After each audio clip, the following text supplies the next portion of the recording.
Vamos a estudiar el dimensionado de un soporte a compresión. Ya hemos visto cómo hacerlo con la carga crítica de Euler, pero ahora lo que vamos a ver es qué nos dice el código técnico de la edificación para calcularlo. No es exactamente lo mismo que aplicar la ecuación teórica de Euler, pero se basa también en ese concepto. Entonces, primero, si tenemos un soporte sometido a compresión, lo primero que tenemos que hacer siempre es calcular la sección. La resistencia de la sección a compresión sería simplemente el límite elástico por la superficie. Y ahora nos aplicamos las ecuaciones de Pandeo. Para Pandeo, si simplemente tenemos una carga de compresión, lo que nos dice el código técnico es que la carga crítica de Pandeo va a ser esta.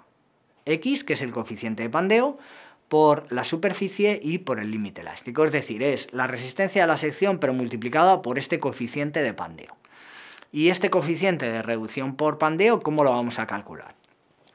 Pues en el código técnico nos aparece la siguiente figura para calcularlo. Es esta gráfica, en la que tenemos este coeficiente de Pandeo que vamos a meter en nuestra ecuación, que depende de este parámetro que es la esbeltez reducida.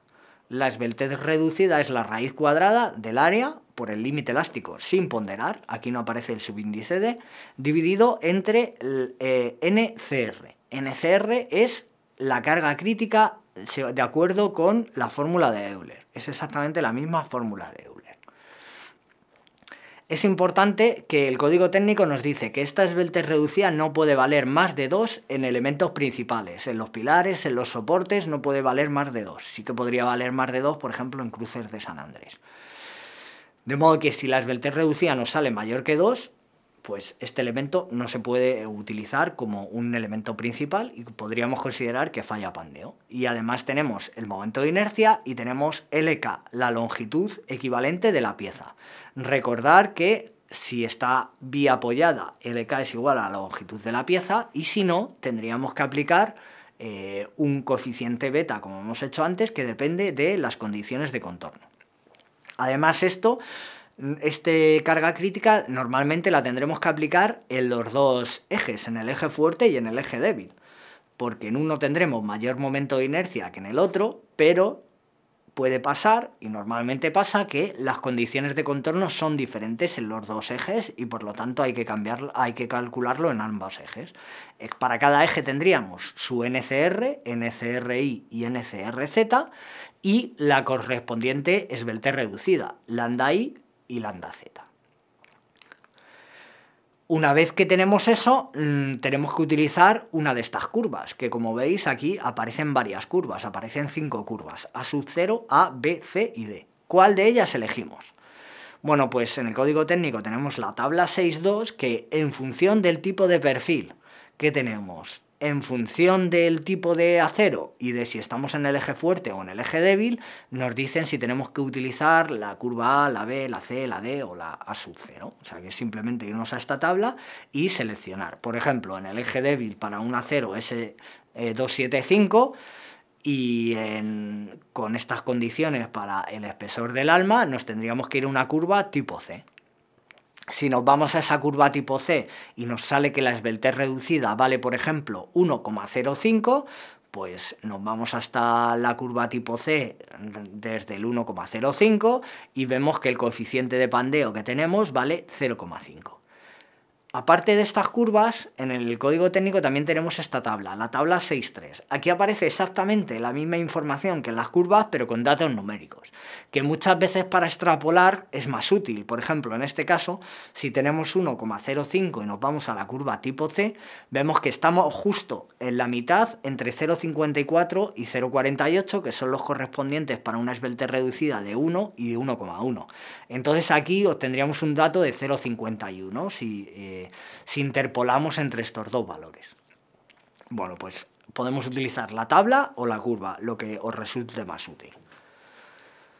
¿Cómo aplicamos esta ecuación, esta forma de calcular los soportes a Pandeo a nuestro problema? Al problema de la marquesina que estamos arrastrando tras todos estos vídeos.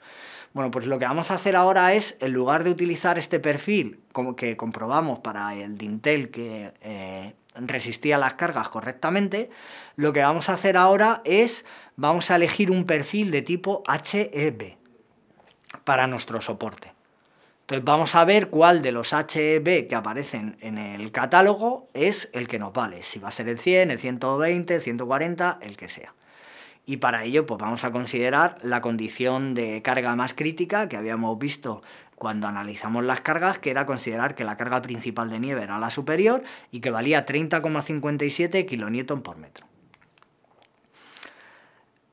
Bueno, he de decir que aquí vamos a considerar solamente la carga de pandeo. Tendríamos una carga de pandeo y una carga debida a un momento flector, pero vamos a considerar que no hay ningún momento flector en el soporte y vamos a considerar solamente una carga de pandeo de 122,3 kN y una altura del soporte de 3,75 metros. Mi consejo, como siempre, es que ahora le deis a la pausa, lo intentéis calcular por vosotros mismos, os cojáis las tablas del código técnico e intentáis calcular cuál sería el perfil HB que resistiría esto.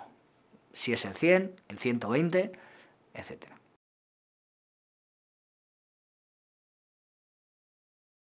¿Qué tal? ¿Lo habéis intentado?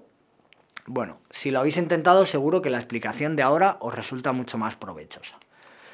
Bueno, lo primero que tenemos que hacer es definir cuál es el eje fuerte y el eje débil. El eje fuerte en este tipo de perfiles en H va a ser siempre el eje Y y el eje Z va a ser siempre el eje débil.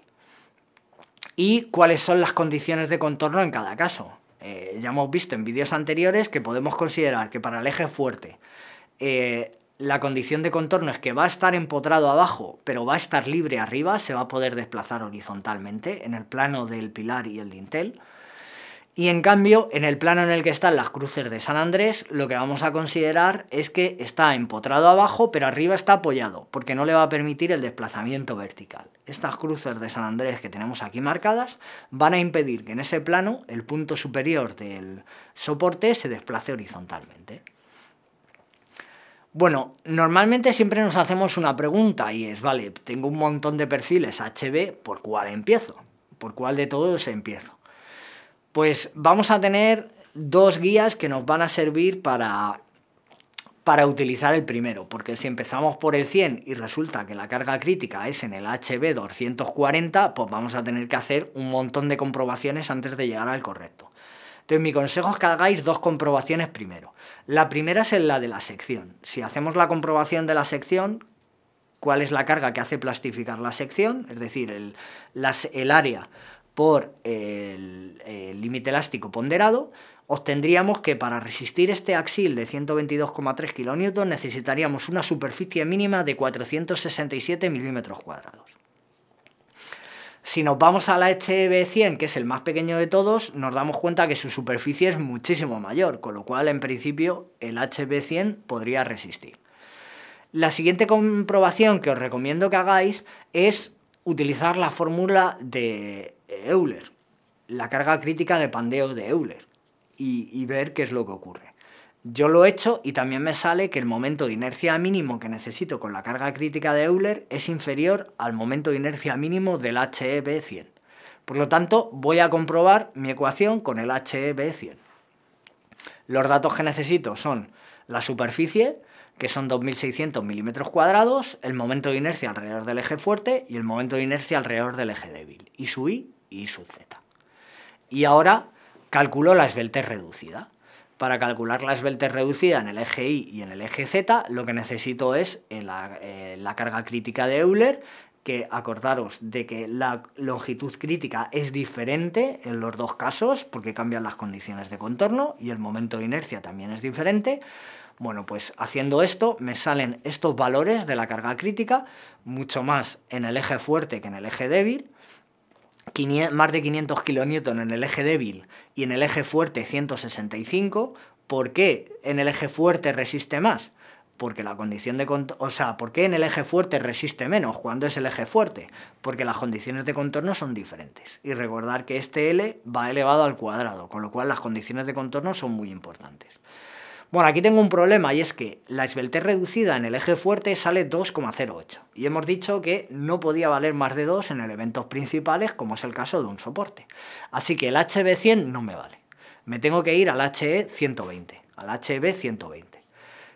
aumenta el área, aumenta el momento de inercia en el eje fuerte, aumenta el momento de inercia en el eje débil, y ahora me salen estos valores. Aumentan todos los axiles críticos, y ahora me sale que la esbeltez reducida en el eje débil es 0,99 y en el eje fuerte es 1,71.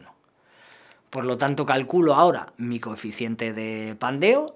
Para el eje fuerte, si me voy a la tabla, me sale que la curva es tipo B, y para el eje débil, que es tipo C, y me salen estos coeficientes de reducción por pandeo. 0,28 en el eje fuerte y 0,54 en el eje débil.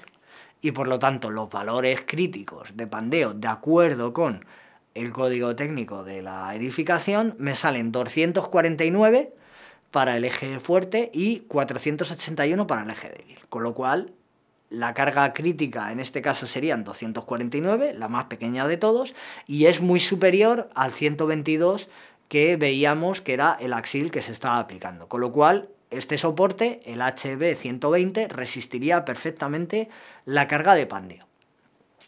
Fijaros que con la fórmula teórica de Euler podríamos haber utilizado el HB100, pero aplicando el código técnico nos tenemos que ir al HB120.